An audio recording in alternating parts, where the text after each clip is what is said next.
Supreme court practice and procedure case पर समाअत मुकम्मल। फैसला 5:30 बजे सुनाया जाएगा। चीफ जस्टिस काजी फाइज ईसा ने रिमार्क्स दिए, तस्लीम करना चाहता हूं, फुल कोर्ट बनाना मेरी गलती थी, साथियों में से मगर किसी ने फुल कोर्ट पर एतराज नहीं किया था।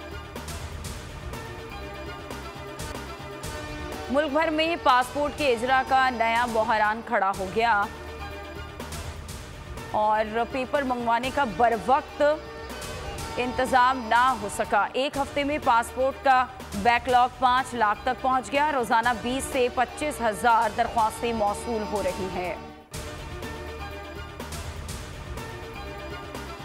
इस्लामाबाद बाड़ा 2 में सीजीए का अफगान कच्ची बस्ती के खिलाफ ऑपरेशन। भारी मशीनरी का इस्तेमाल, 200 घर, कमरे और दीगर तजावुजात मिस्मार कर दी गई। ऑपरेशन से पहले बस्ती मक्खियों को मुताद्दिद बार नोटिस जारी किए गए। नाखुशगवार वाक़े से निपटने के लिए पुलिस की भारी नफरी मौके पर मौजूद। डॉलर की कीमत में मुसलसल कमी का रुझान जारी। इंटरबैंक में ₹1 सस्ता 269 रुपये 51 पैसे पर बंद हुआ। गुज़श्ता रोज 280 रुपये 51 पैसे पर बंद हुआ था। इंटरबैंक में डॉलर 27 रुपये 59 पैसे सस्ता हो चुका। ओपन मार्केट में कदर में ₹1 की कमी 279 रुपये पर बंद हुआ।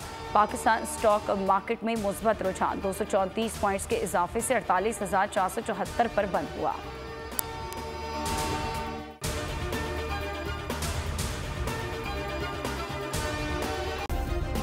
सब्सक्राइब करें और बेल दबाएं ताकि कोई खबर रह न जाए।